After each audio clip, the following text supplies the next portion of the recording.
নমস্কার, শুভ সন্ধ্যা। উপস্থিত সকল সুধীবৃন্দকে আমি মানালি চক্রবর্তী মধুকৃষ্ণার একাডেমির পক্ষ থেকে স্বাগত জানাচ্ছি। আজকের অধিবেশনে রিসার্চ পেপার প্রেজেন্টেশন হবে। বিষয়বস্তু হলো pioneer of women's education and inspiration for women's empowerment, Begum Rokeya Sakhawat Hossain. এই বিষয়ে বক্তব্য রাখবেন মোহাম্মদ মাসুদ করিম মিদ্যা। তিনি বর্তমানে ভাঙড় মহাবিদ্যালয়ের রাষ্ট্রবিজ্ঞান বিভাগের শিক্ষক।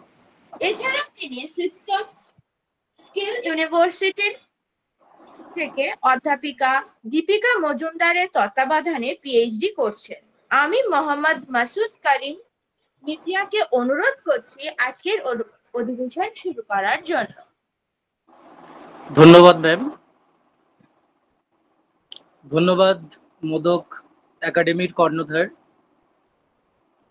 এমন এক প্ল্যাটফর্মে কিছু বলার সুযোগ করার জন্যে।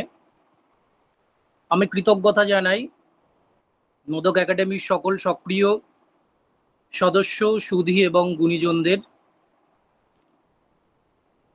আর আজ এই প্ল্যাটফর্মে এসে বলার এবং আমার গবেষণার ধারক ও বাহক, যার অনুপ্রেরণার সুপ্ত টনিক না পেলে আমি গবেষণার কাজে হাতে খড়ি হতো না, তিনি আমার অত্যন্ত শ্রদ্ধার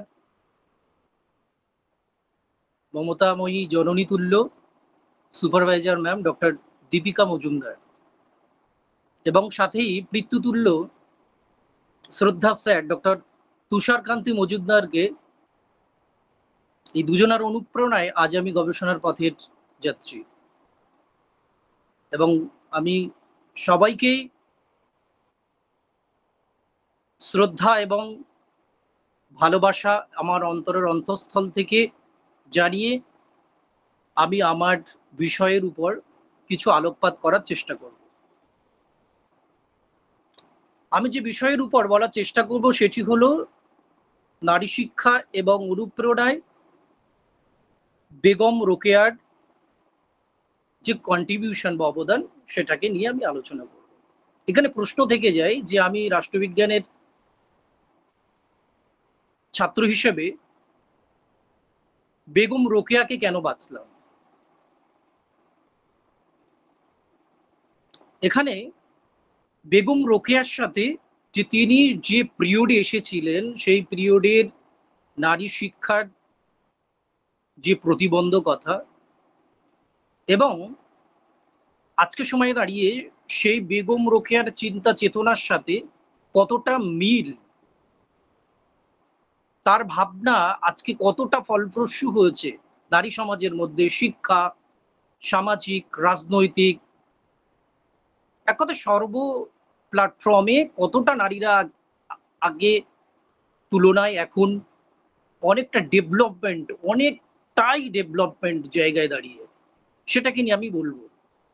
তাই বলতে গিয়ে বেগম রোকেয়া দিদির একটা কবিতা বলেই শুরু করতে হয়। তার চিঠিতে লেখা লুকানো রতন নামক একটা প্রবন্ধে সূচনায় দিদি কারিমুন্নেসা লিখেছিলেন, সাগরের সুগভীর আধার গহ্বরে উজ্জ্বল রতন কত যে লুকায়ে, ফুটিয়া কুসুম কত বিজন প্রান্তরে, শুকায় সবুজ সৌরভ তার বায়ুতে মিশায়।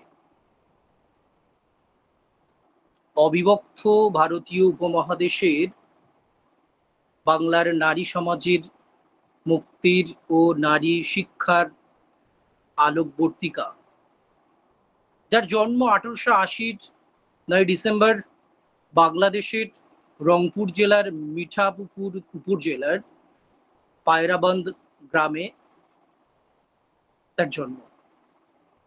এই রোকেয়ার লেখনীতে ছিল পুরুষতান্ত্রিক সমাজের মাতব্বরের বিরুদ্ধে নারী সুশিক্ষা, নারীর ক্ষমতায়ন, সামাজিক সর্বক্ষেত্রে একটা স্বতঃস্ফূর্ত অংশগ্রহণ ছিল।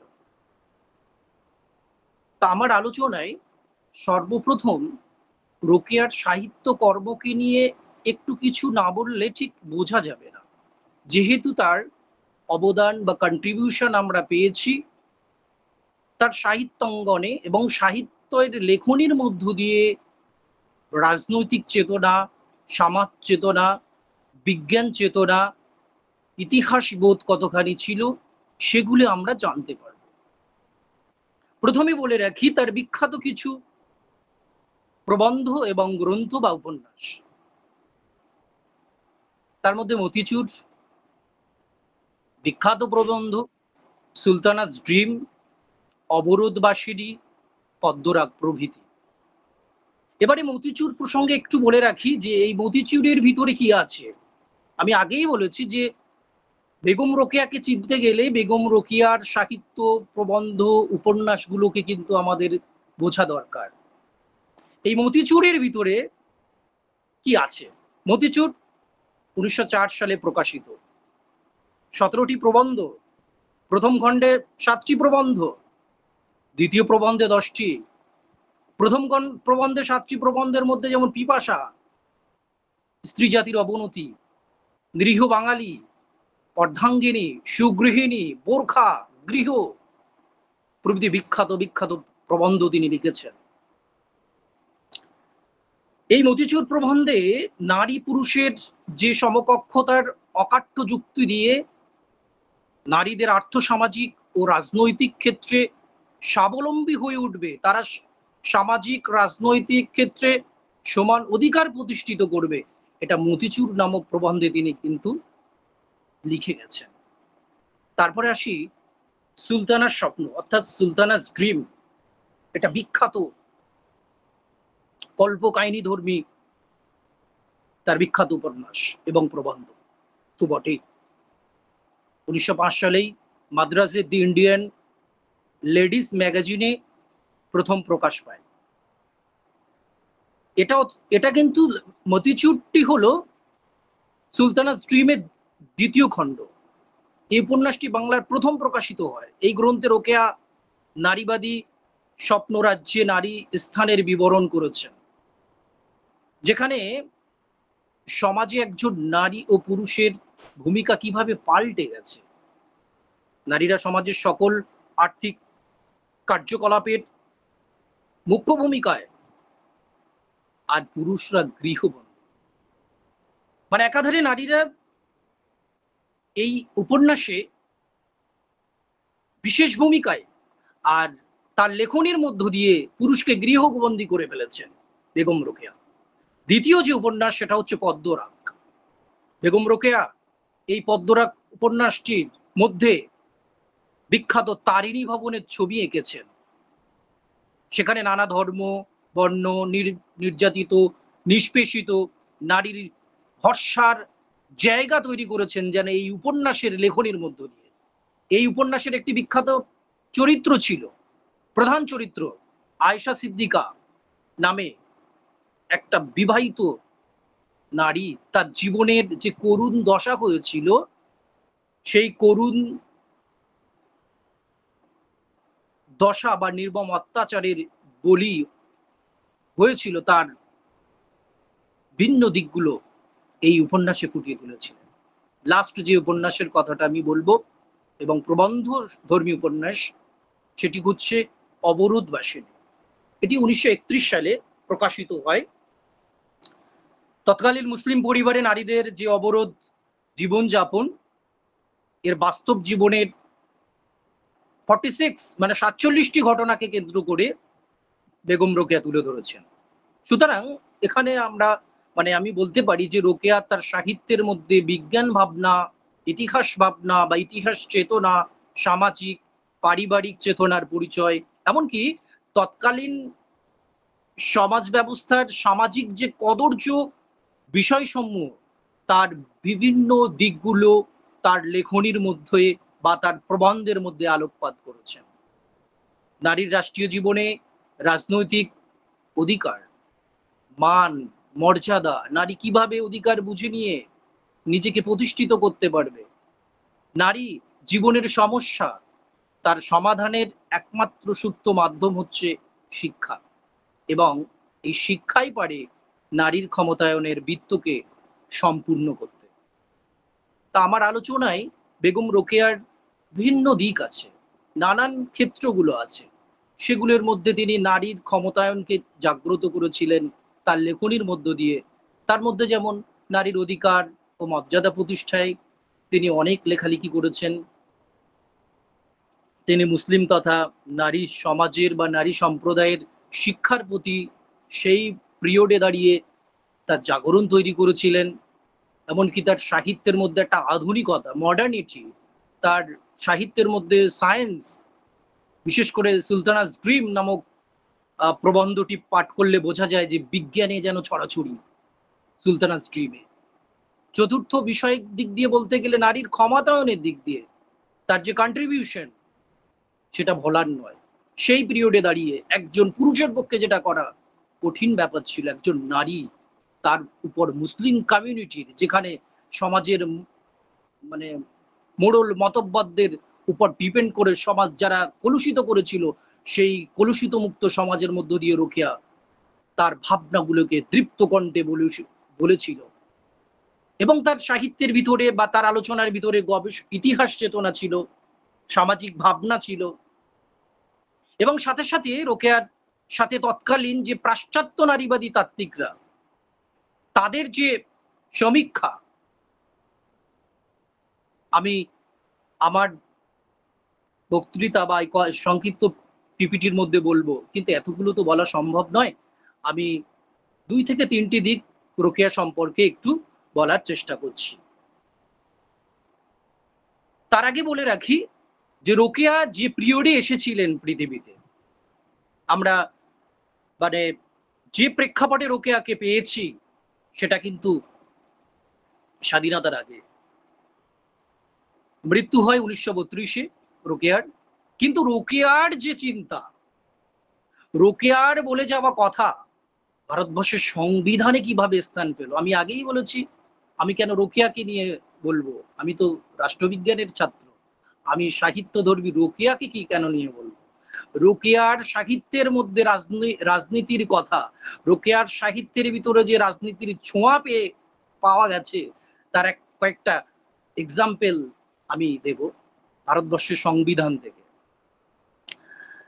এখানে বলে রাখি, আমাদের দেশ ভারতে নারী অধিকার এবং নারী সুরক্ষা বিষয়ে আন্তর্জাতিক বহু চুক্তিতে স্বাক্ষর করতে দেখা গেছে। ভারতীয় সংবিধান কার্যকরী হয় 1950 সালে 26শে জানুয়ারি। এখানে সংবিধানের নারীর অধিকার ও সাম্যতা রক্ষার ব্যাপারে ভারতীয় সংবিধানে কতগুলি অনুচ্ছেদ বেশ গুরুত্বপূর্ণ নারীর অধিকার বিষয়ে। সেখানে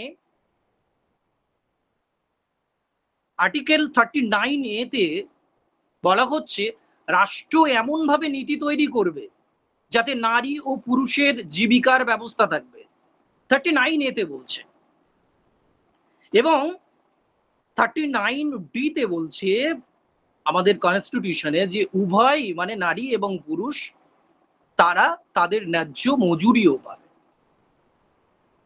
অবাক ব্যাপার, ভারতীয় সংবিধানের এই অনুচ্ছেদ প্রণয়নের বহু আগে বেগম রোকেয়া নারী পুরুষের কর্মক্ষেত্রে সমান অধিকারের কথা বলেছেন। তিনি বলেছেন, নারীরা কর্মক্ষেত্রে তারা অবহেলিত, কায়িক পরিশ্রম করে তাদের কপালে জোটে অল্প মজুরি। সে অবহেলিত দশায় প্রতি, অর্থাৎ নারী পুরুষের বৈষম্যকে তিনি দৃঢ় বাক্যবাণে ফুটিয়ে তুলেছেন। তৎকালীন মাসিক পত্রিকা নবনূরে তিনি বলেছিলেন, পৃষ্ঠা নাম্বার 287-তে তিনি বলছেন, বেগম রোকেয়ার নিজের দৃপ্ত উক্তি বলছেন, নারীর কাজ সস্তায় বিক্রয় হয়। তিনি বলছেন, নিম্ন শ্রেণীর পুরুষ সে কাজ করিলে মাসে 2 টাকা বেতন পায়, ঠিক সেই কাজে স্ত্রীলোক পায় 1, চাকরের খোরাকি মাসিক 3 আর চাকরানির খোরাকি 2। শুধু এ নয়, ভারতীয় সংবিধানের আর্টিকেল নাম্বার 42 এখানেও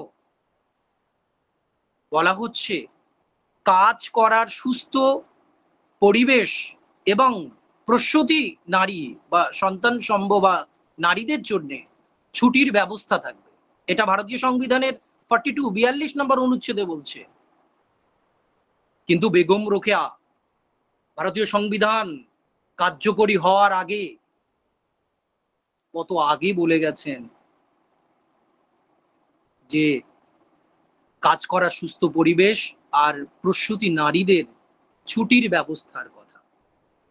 বেগম রোকেয়া তার বিখ্যাত প্রবন্ধ শিশু পালন নামক প্রবন্ধে বলেছেন যে সমাজের বুকে দাঁড়িয়ে দৃপ্ত কণ্ঠে আজ ভারতীয় সংবিধানের 42-এ সেটা স্থান। কিন্তু বেগম রোকেয়ার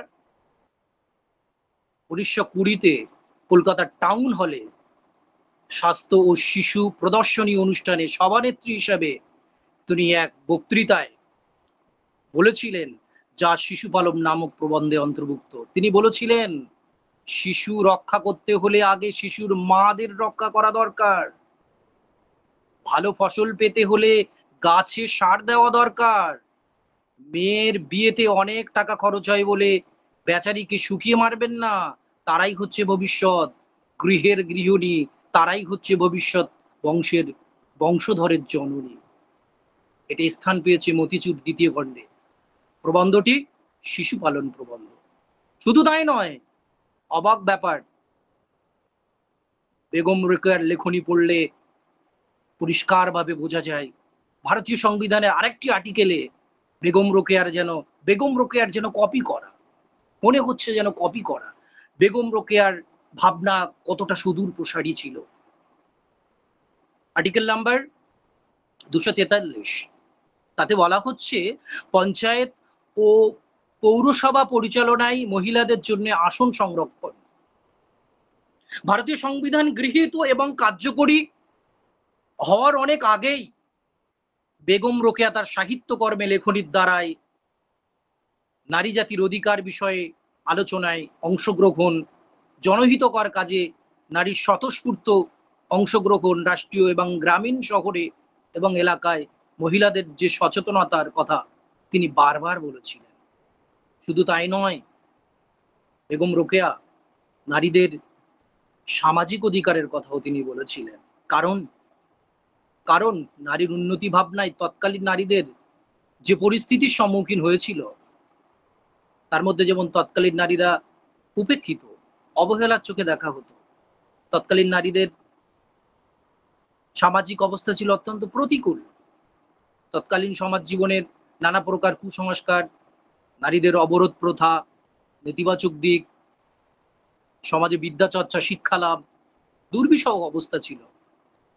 রোকেয়া তৎকালীন সামাজিক নারী মুক্তির ভাবনার প্রতিচ্ছবি প্রাচ্য পাশ্চাত্যের সমাজের অভ্যন্তরে, তবে তিনি প্রাচ্যের সভ্যতার প্রতি তীক্ষ্ণ দৃষ্টি রেখেছিলেন। কারণ নারী মুক্তির ভাবনা শুধু তার নিজের সম্প্রদায়ের জন্য নয়, সেখানে গত শতাব্দীর সকল সম্প্রদায়ের নারীদের করুণ অবহেলা, উপেক্ষার বাস্তব ছবি তিনি ফুটিয়ে তুলেছিলেন।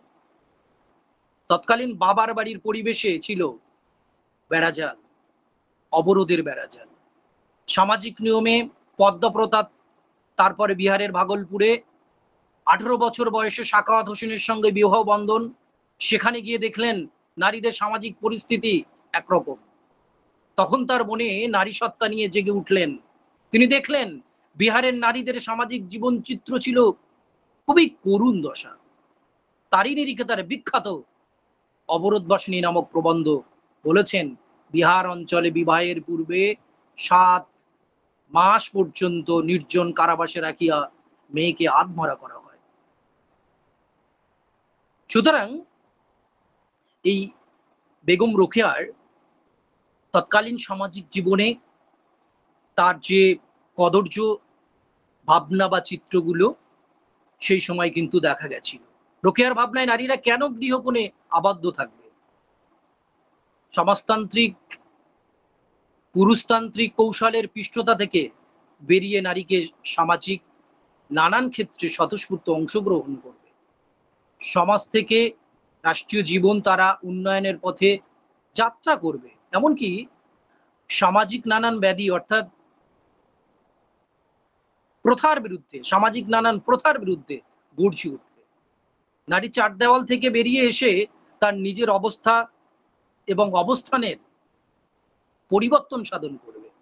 তাই তিনি নারীদের দৃপ্ত বলিষ্ঠ বাক্যে বলেছিলেন, কন্যারা, জাগ্রত না হওয়া পর্যন্ত দেশমাতৃকার উন্নয়ন সম্ভব নয়। শুধু তাই নয়, তিনি নারীর অধিকার বিষয়ক বলতে গিয়ে তিনি নারীদের ভোটদানের অধিকারের কথাও বলেছেন। এটাও কিন্তু আমার রাষ্ট্রবিজ্ঞানের ভাবার্থ বহন করে। বেগম রোকেয়ার লেখনীতে নারীদের ভোটদানের অধিকারটাও ফুটিয়ে তুলেছিলেন। তিনি ভোটাধিকারের কথা বলেছেন তৎকালীন বাঙালি নামক এক পত্রিকায়। 1921 সালে 28শে আগস্ট এই পত্রিকাটি প্রকাশিত হয়েছিল, যেখানে একটি বিশেষ সংগঠনের প্রচেষ্টায়, অর্থাৎ সংগঠনটির নাম হচ্ছে বঙ্গীয় নারী সমাজের উদ্যোগে নারীর ভোটাধিকার আন্দোলনের বিষয়ে তার ভূমিকা ছিল। এই 1926 সালে অনুষ্ঠিত বঙ্গীয় নারী শিক্ষা সমিতি সম্মেলনে সভানেত্রীর অভিভাষণে রোকেয়া নারী শিক্ষার দিকে ব্যাখ্যা করতে গিয়ে তিনি ভোটাধিকারের ক্ষেত্রে মুসলমান নারীদের প্রতি সমালোচনা করে বলেছেন, এখন স্ত্রীলোকেরা ভোটদানের অধিকার প্রাপ্ত হইয়াছে, কিন্তু মুসলিম মহিলাগণ এ বিষয়ে এই অধিকারের সদ্ব্যবহার স্বেচ্ছায় বঞ্চিতা রইয়াছেন। গত ইলেকশন সময়ে দেখা গেল কলিকাতায় মাত্র 4 জন স্ত্রী লোক ভোট দিয়াছে, ইহা কি মুসলমানের জন্য গৌরবের বিষয়? তিনি আক্ষেপে সুরে বলেছিলেন। শুধু তাই নয়, তিনি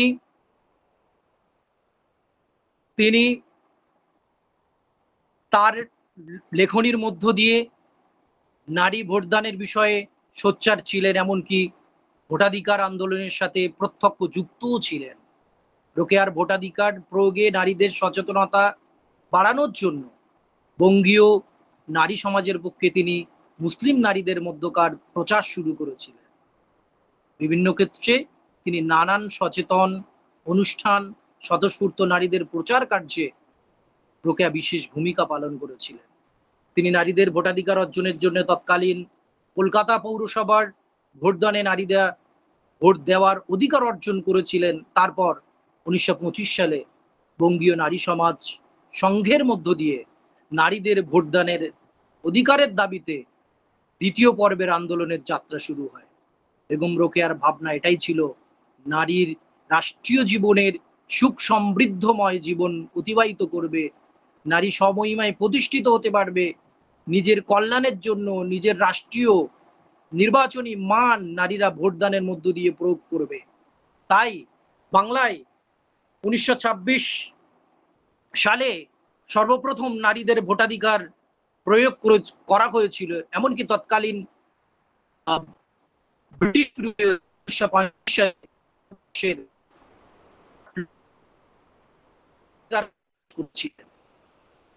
শুধু তাই নয়, অধিকার ছিল অর্থনৈতিক অধিকার মূল্যবান এবং মৌলিক অধিকার। এই অধিকারের বলে একজন ব্যক্তি সামাজিক এবং রাষ্ট্রীয় জীবনের মেরুদণ্ড সোজা হয়ে চলতে পারে।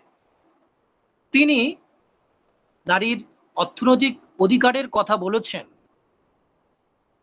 যে নারীরা আর্থিক দিক দিয়ে সচ্ছল হবে তাহলে সামাজিক কল্যাণ সাধিত হবে, এমনকি সামাজিক চরিত্র বদলে যাবে। তৎকালীন সময়ে দাঁড়িয়ে নারীর অর্থনৈতিক স্বাবলম্বী হওয়ার কথা তিনি ঘোষণা করেছিলেন। তিনি বলেছিলেন যে পুরুষের সমকক্ষতা লাভের জন্য আমাদিগকে যা করিতে হয় তাহাই করিব, আবশ্যক হইলে আমরা লেডি কেরানি হইতে আরম্ভ করিয়া lady magistrate, lady barrister, lady জজ সবই হইব। বেগম রোকেয়ার নারী শিক্ষার অনুপ্রেরণার পাশাপাশি নারী মুক্তির জন্য তিনি এই অর্থনৈতিক স্বাধীনতার আবশ্যকতার কথা তিনি বলেছিলেন।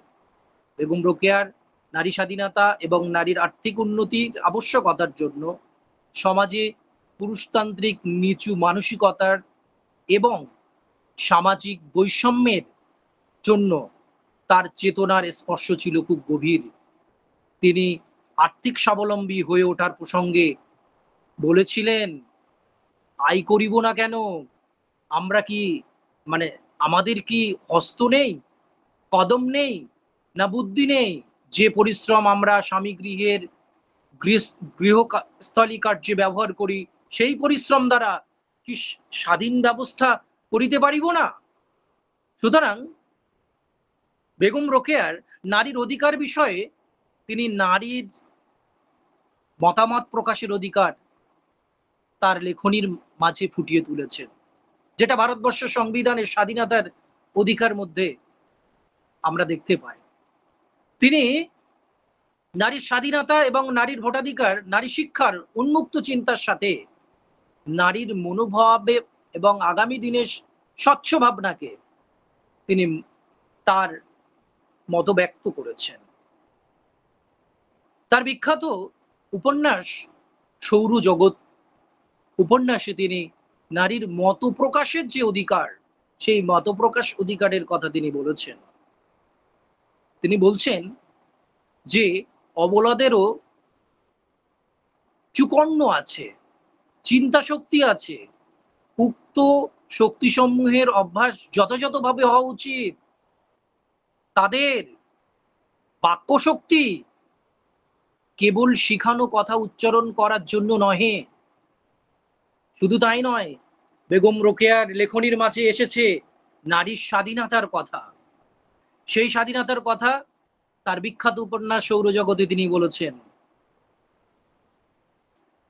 তিনি বলেন, গৃহমালা শশকে থাকিয়া রবিকে প্রদক্ষিণ করে, এই প্রদক্ষিণ কাজে গ্রহণের আদলে ঐক্য আছে, অর্থাৎ সকলেই ঘোরে, এই হলো আদল। কিন্তু তাই বলে সকল গ্রহ একই সাথে ওঠে, একই সাথে বসে তাহা নহে, তাদের আবার নিজস্ব স্বাধীনতা আছে।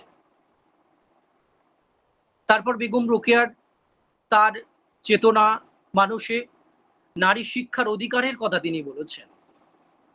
নারী শিক্ষার অধিকারে তার ভাবনা ছিল খুব তীক্ষ্ণ, কেননা নারীর আত্মসুপ্রকাশের এবং বহিঃপ্রকাশের সুপ্ত মাধ্যম হলো সুশিক্ষা। আর শিক্ষাই পারে একজন নারীর অবরুদ্ধ বন্দি দশা জীবন থেকে মুক্ত মনা প্রাঙ্গণ সম্পৃক্ত জীবনে নিয়ে আসা। নারীর সুশিক্ষা ব্যতীত কোনো জাতির সুষম, এমনকি জাতীয় উন্নতি সাধন কোনোভাবেই সম্ভব নয়। কেননা রোকেয়ার ধর্ম ইসলাম, সেই ইসলাম অনুযায়ী দেওয়া নারী জাতির যে অধিকার, তার সুচারুভাবে প্রতিষ্ঠার জন্য তিনি দূরদৃষ্টিতার এবং সুশৃঙ্খলভাবে বাস্তবায়ন করার প্রচেষ্টা করেছিলেন। তাই তিনি নারী শিক্ষা তাৎপর্য অনুধাবন করতে গিয়ে তিনি দি মুসলমান পত্রিকায় গড গিভস অ্যান্ড ম্যান রবস নামক রচনায় বলেছিলেন, hour great prophet has said, আরবিতে যেটা বলা হয় তালিবুল ইলম ফরিদাতুন আলা কুল্লি মুসলিমুন আল মুসলিমাত, বলা হচ্ছে it is the bounded duty of all Muslim males and females to acquired knowledge. কিন্তু আক্ষেপে সুরে বলছেন যে আমাদের সমাজে পুরুষেরা সেটা বোঝে না, অথচ মুসলিম ধর্মের ধর্মগ্রন্থ কোরআন শরীফে বলা আছে যে নারী এবং পুরুষের জন্য শিক্ষা অর্জন করা একান্ত জরুরি।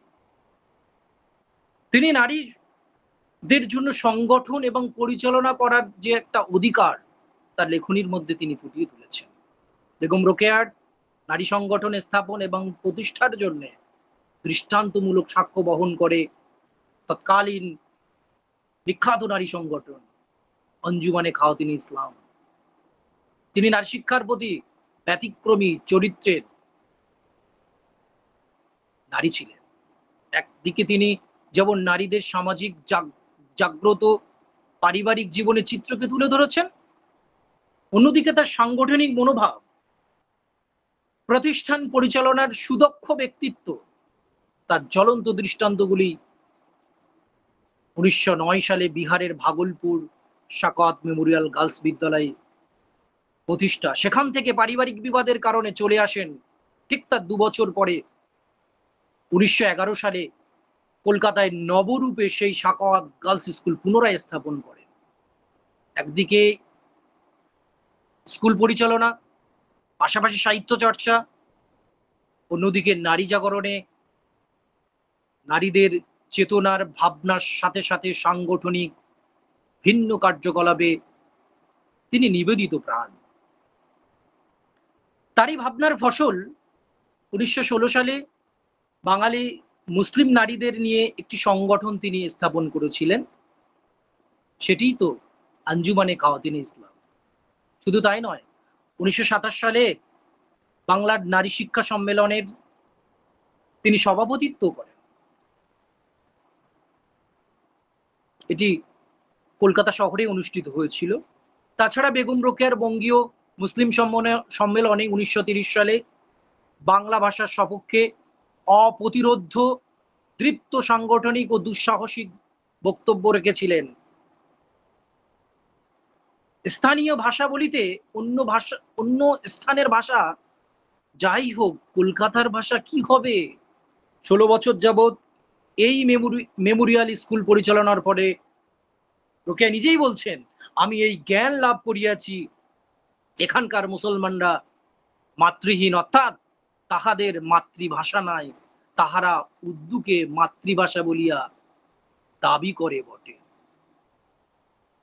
বেগম রোকেয়ার বঙ্গীয় নারী সম্মেলন সমিতিতে সাংগঠনিক নারী অধিকার সুদূর ভবিষ্যতে প্রতিষ্ঠিত হতে পারে, সেই লক্ষ্যেও তিনি বলেছিলেন তার নিজস্ব বক্তৃতা, 20 এবং 21 বৎসর হইতে সাহিত্য সমাজসেবা করিয়া, বিশেষত 16 বছর যাবৎ শাকাত গার্লস স্কুল পরিচালনা করিয়া যতটুকু অভিজ্ঞতা অর্জন করিয়াছি, তাহাই আপনাদের সম্মুখে উপস্থিত করিতে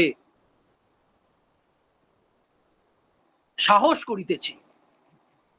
বেগম রোকেয়া নিজেই বলছেন দৃপ্ত কণ্ঠে, এই সমাজের মানুষকে, সমাজের নারী সমাজকে, তার নিজস্ব কমিউনিটিকে জাগ্রত করার জন্য বলেছিলেন।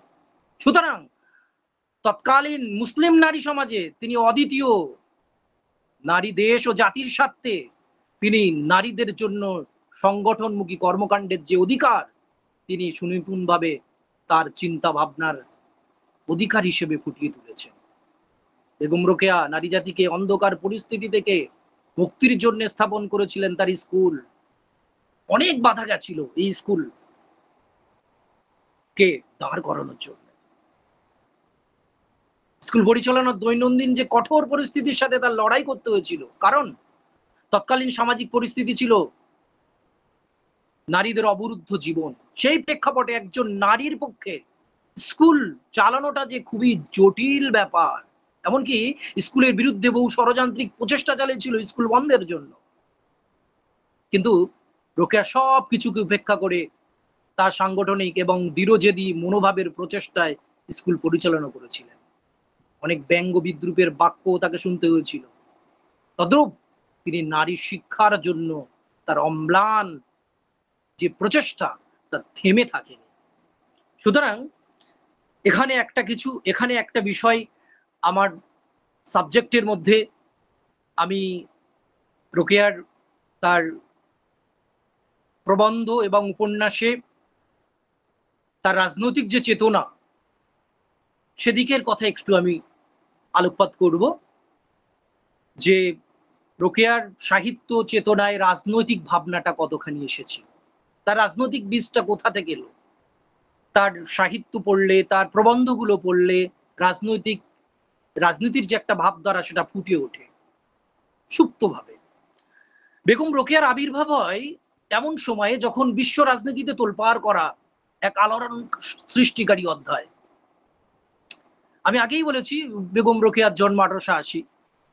সেই সময় বিশ্বজুড়ে জেগে উঠেছিল প্যান ইসলামী আন্দোলন, প্যান ইসলামিজম, যার নেতা ছিলেন জামাল উদ্দিন আল আফগানি, যিনি মুসলিম বিশ্ব সফরের অংশ হিসেবে তৎকালীন আমাদের কলকাতাতেও এসেছিলেন। তো রোকেয়ার জন্ম 1880 9 ডিসেম্বর, মৃত্যু 1932 9 ডিসেম্বর। ভারত স্বাধীনতা লাভ করেনি। এই যে 52 বছর, এই সময়ে বিশ্বে ও ভারতে, অবিভক্ত বাংলায়, বাংলার ইতিহাসে কালজয়ী সব ঘটনার জন্ম নেয়। তার মধ্যে বিংশ শতাব্দীর শুরুতে 1905 বঙ্গভঙ্গের মতো ঘটনা ঘটে। রোকেয়া তখনও জীবিত আছে, লিখছেন বিখ্যাত তার রচনা পিপাসা, যখন বঙ্গভঙ্গ আন্দোলনের সময়, যাকে কেন্দ্র করে বাঙালি হিন্দু মুসলিম আত্মসত্তার রাজনীতি জাগ্রত হয়। এর থেকেই স্বদেশী আন্দোলনের উদ্ভব। আমি আগেই বলছিলাম যে বেগম রোকেয়াকে নিয়ে বলছি, বেগম রোকেয়া তো সাহিত্যের বিষয়, কিন্তু রাজনীতি অঙ্গনে কিভাবে এলো? আমি বেগম রোকেয়ার প্রবন্ধ সূক্ষ্মভাবে পড়ে দেখেছি, তার রচনায় রাজনীতির ভাব অনেক জায়গায় এসেছে, অনেক জায়গায়, যেটা আমি একটা রাষ্ট্রবিজ্ঞানের ছাত্র হিসেবে সেগুলোকে পুঙ্খানুপুঙ্খভাবে খুঁটিয়ে তোলার চেষ্টা করেছি বা করছি। এবং সাথে সাথে বেগম রোকেয়ার ভাবনার ভিতরে যে ভারতবর্ষের সংবিধানের প্রতি তার যে সুদূর প্রসারী চিন্তাধারা ছিল, সেগুলোর কথা বলেছি। 1932 মারা যান, অথচ ভারতবর্ষের সংবিধান যে সালে কার্যকরী হয়েছিল তার আগেও বেগম রোকেয়া ভারতবর্ষের সংবিধানের অনেক অনুচ্ছেদগুলো তিনি যেন বলে চলে গেলেন। এটা খুব অবাক করার ব্যাপার। তার প্রবন্ধ পড়লে, তার রচনাগুলো পড়লে এগুলো বোঝা যায়। যে কথা বলছিলাম, তাহলে 1905 বঙ্গভঙ্গের মতো ঘটনা ঘটে, যাকে কেন্দ্র করে বাঙালি হিন্দু মুসলিম সম্প্রদায়ের একটা আত্মসত্তার রাজনীতি জেগে উঠেছিল।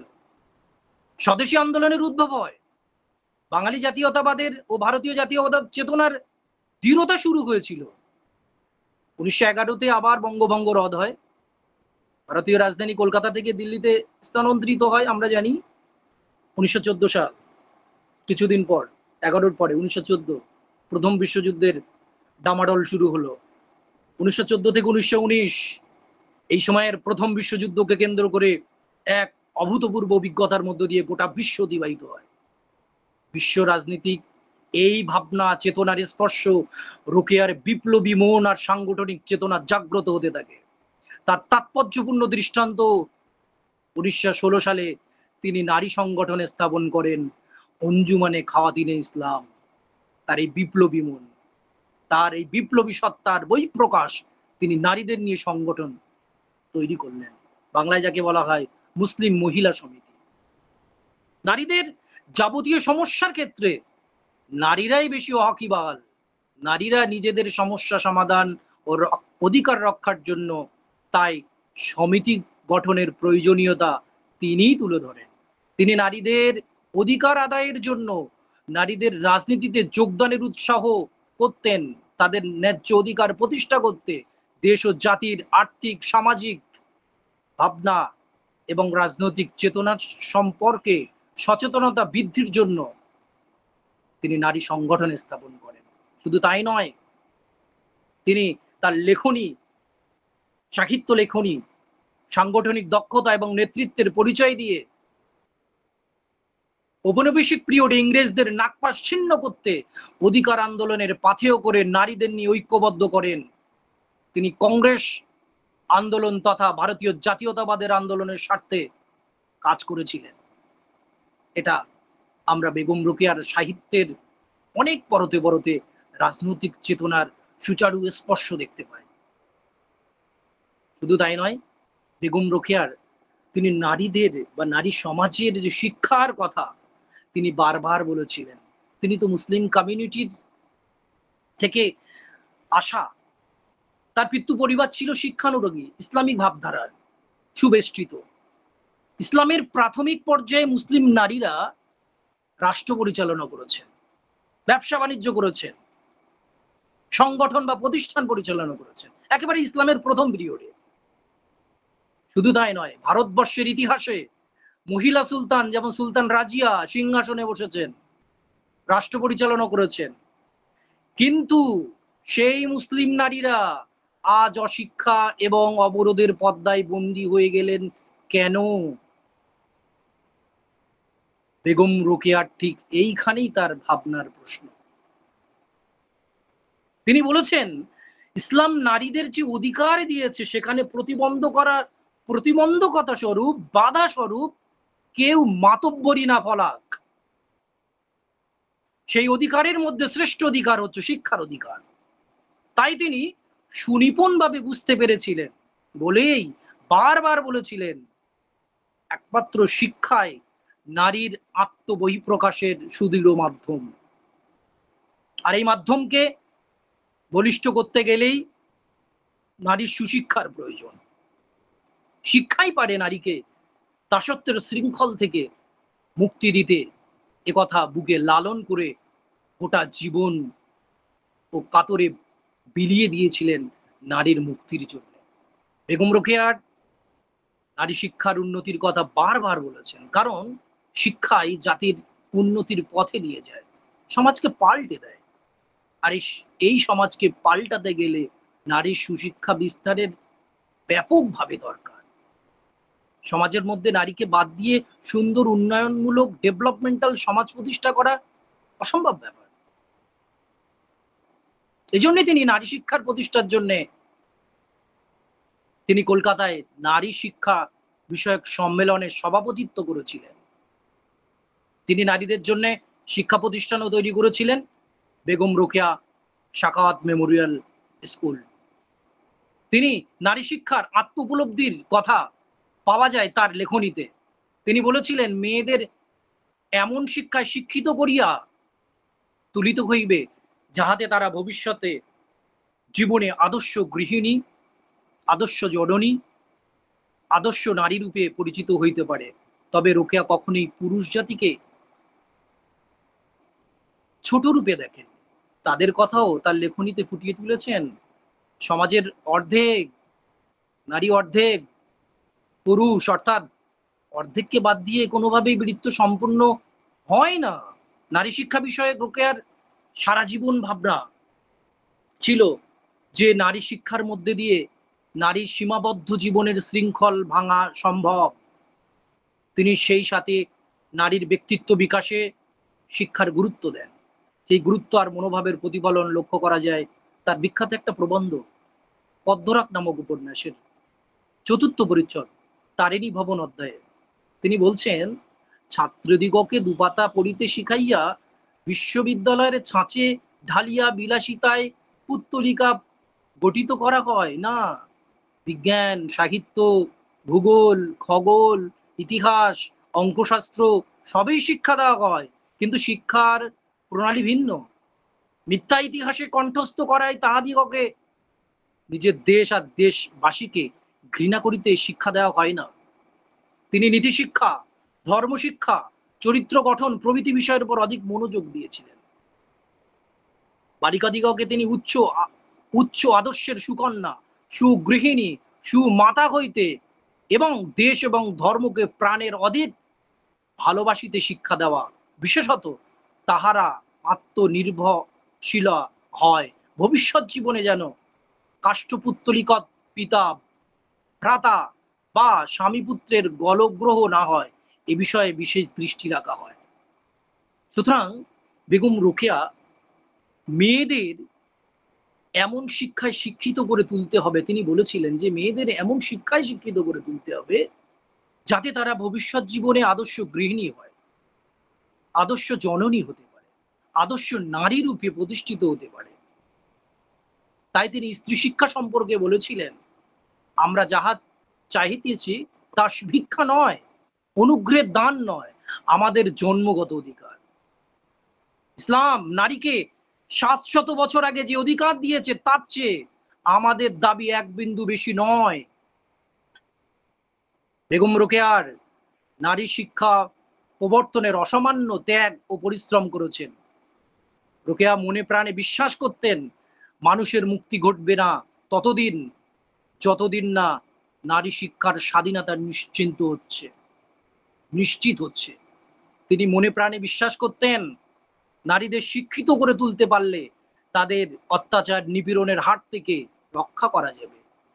আর তাই তিনি নারী শিক্ষা আন্দোলনকে জীবনের ব্রত হিসেবে গ্রহণ করেছেন। শুধু তাই নয়, তিনি তার সেই ভাবনার মধ্য দিয়ে নারীকে বাড়ির চার দেওয়ালের বাইরে বের করার যে প্রচেষ্টা অদূর, বেগম রোকেয়ার স্বপ্ন ছিল যে নারী সঠিক শিক্ষার টনিক পেলে তারা আত্মপ্রকাশের যথাযথ সুযোগ পাবে। তাই তিনি বলেছিলেন, আমাদের শয়নকক্ষে যেমন সূর্যালোক প্রবেশ করে না, তদ্রূপ মনোকক্ষেও জ্ঞানের আলোক প্রবেশ করিতে পারে না, যেহেতু আমাদের উপযুক্ত স্কুল কলেজ এক প্রকার নাই। পুরুষ যত ইচ্ছা অধ্যয়ন করিতে পারেন, কিন্তু আমাদের নিমিত্ত জ্ঞানরূপ সুধা ভাণ্ডারের দ্বার কখনো সম্পূর্ণ রূপে উন্মুক্ত হইবে কি? এবারে আমি বেগম রোকেয়ার ভাবনার মধ্য দিয়ে তিনি যে নারীর ক্ষমতায়নের কথা বলেছিলেন, তার সাহিত্যাঙ্গনে, তার সাহিত্যের ভিন্ন অধ্যায়ে নারীর ক্ষমতায়নের কথা বলেছেন, ওমান এম্পাওয়ারমেন্টের কথা তিনি বলছেন। তো এ প্রসঙ্গে বলতে গেলে আমি কাজী নজরুল ইসলামের কবিতার, নারী কবিতার দু লাইন এখানে বলতেই হয়। কোন কালে একা হয়নি কো জয়ী পুরুষের তরবারি, প্রেরণা দিয়েছে, শক্তি দিয়েছে বিজয় লক্ষ্মী নারী। নারীর ক্ষমতায়ন বলতে গেলে নারী শিক্ষার মধ্য দিয়ে সামাজিক, রাজনৈতিক, অর্থনৈতিক দিক সহ জীবনের নানান ক্রিয়াকলাপে নারীকে স্বতঃস্ফূর্ত অংশগ্রহণ করার যে প্রক্রিয়া, এটাই নারীর ক্ষমতায়ন। নারীরা নিজেদের সিদ্ধান্ত নিজেরাই নেবেন, এটাই তো ক্ষমতায়ন। ক্ষমতায়নকে আবার অনেকে শক্তিকরণ বলে থাকেন। শক্তিকরণ তাকেই বলবো যেখানে কোনো সরকার বা কোনো সংস্থা মেয়েদের হয়ে সিদ্ধান্ত নেবে না, তারা এমন সহায়ক পরিস্থিতি সৃষ্টি করবে যাতে মেয়েরা নিজেদের জীবন নিজেরাই সিদ্ধান্ত নিতে পারে। নারীর ক্ষমতায়ন বলতে এমন এক ধরনের অবস্থাকে বলবো যে অবস্থায় নারী তার জীবনের সাথে সম্পর্কিত প্রত্যেকটি ক্ষেত্রে স্বাধীন এবং মর্যাদাকর পর্যায়ে উন্নীত হতে পারে। যখন নারীর কোনো প্রতিবন্ধকতা এবং সীমাবদ্ধতা ব্যতীত নারী কর্মজীবনে, শিক্ষাক্ষেত্রে, এমনকি নিজেদের দৈনন্দিন জীবনযাত্রায় পরিবর্তন আনতে পারবে, তখনই নারীর ক্ষমতায়ন সম্ভবপর হবে। আমি বলছিলাম বেগম রোকেয়ার তার প্রবন্ধে এই নারী ক্ষমতায়নের বাস্তবায়নের জন্যে অনেক উল্লেখ করেছেন। তিনি বলছেন যে নারীকে আর্থিক দিক দিয়ে এবং সামাজিক এবং রাজনৈতিক ক্ষেত্রে দক্ষ হতে হবে। বেগম রোকেয়ার সুলতানাস ড্রিম নামক কল্পকাহিনী, মতিচুর প্রথম খণ্ডে সুগৃহিণী নামক প্রবন্ধ, এমনকি শিশুপালন নামক প্রবন্ধে বেগম রোকেয়ার নারী ক্ষমতায়নের দিকটি তিনি সুনিপুণভাবে বর্ণনা করেছেন। আমি এর আগেও বলেছি। সুতরাং এই বেগম রোকেয়ার সাথে তৎকালীন এবং সমকালীন, বিশেষ করে তৎকালীন পাশ্চাত্য যে নারীবাদী তাত্ত্বিক যারা ছিলেন, তাদের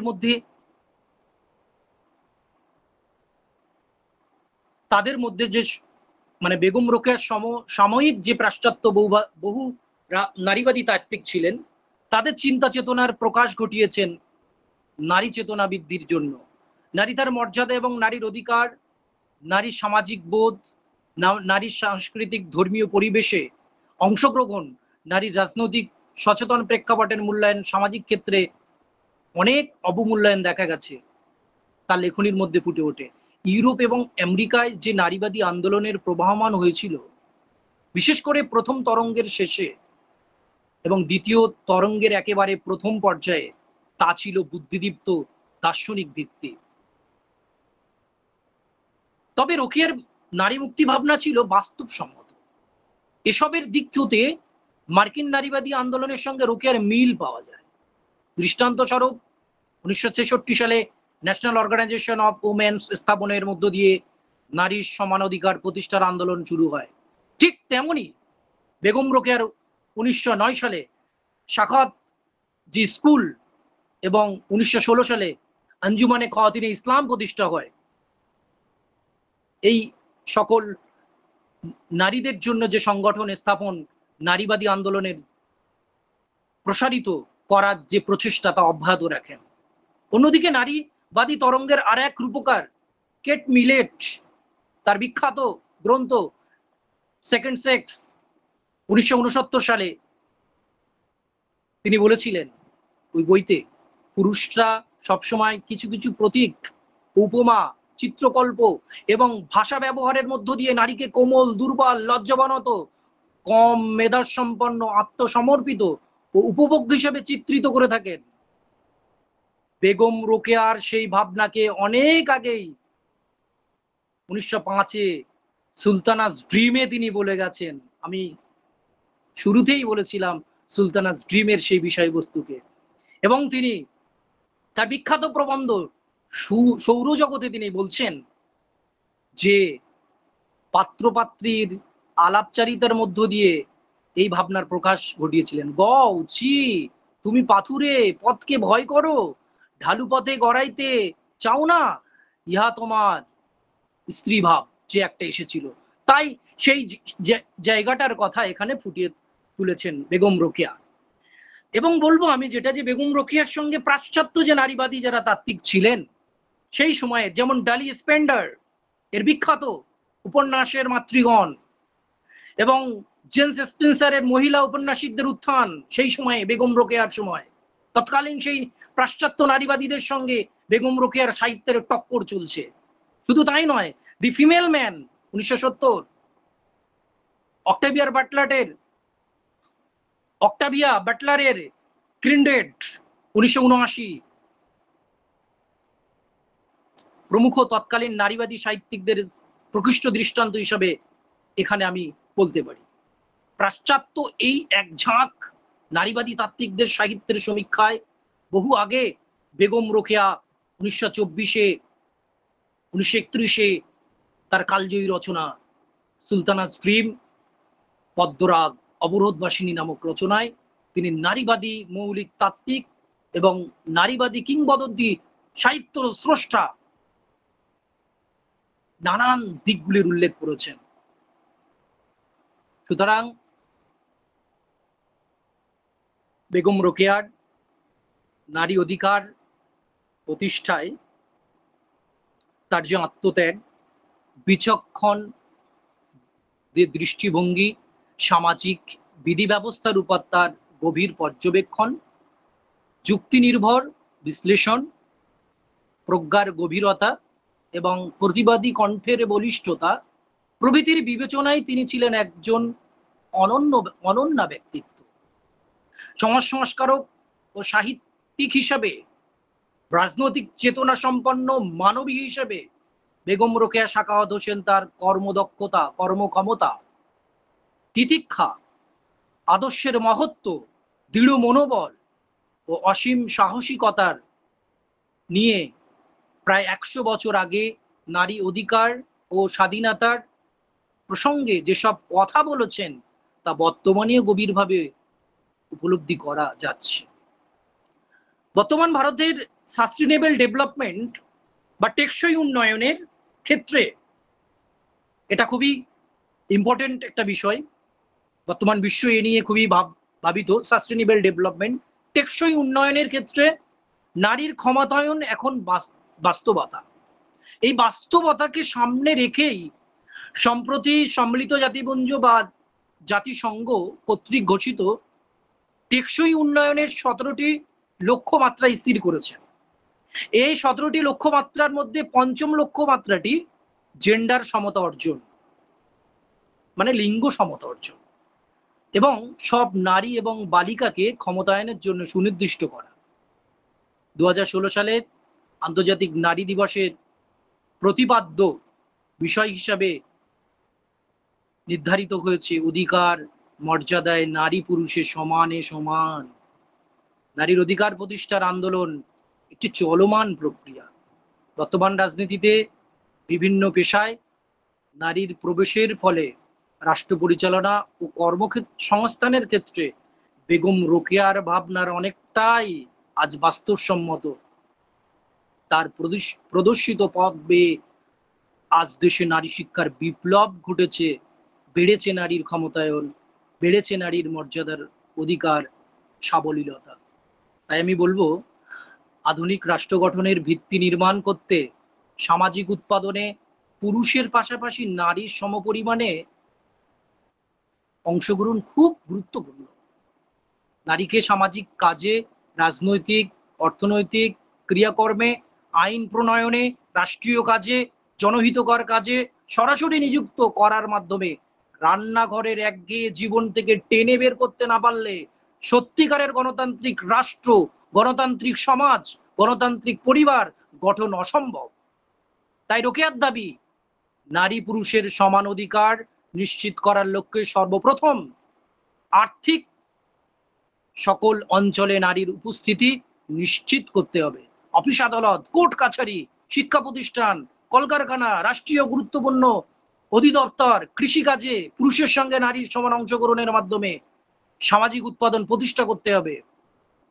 তাই বলবো, গণতান্ত্রিক রাষ্ট্রে আভ্যন্তরীণ পরিবেশ নির্মাণের স্বাধীনতা, সাবলীলতা, স্বাবলম্বিতা, আত্মনির্ভরশীলতা, বিজ্ঞান মনস্কতায় নারীকে অবশ্যই উজ্জীবিত করতে হবে। তাই রোকেয়া বারবার উন্নততর শিল্প, সাহিত্য, সংস্কৃতি, কৃষ্টির সাথে পরিচিত হওয়ার আহ্বান জানিয়েছেন। তার সারা জীবনের সাধনা নারী স্বাধীনতা ও নারীর ক্ষমতায়ন অর্জন। এই বলেই আমি আমার প্রেজেন্টেশনের কথা এখানেই শেষ করলাম।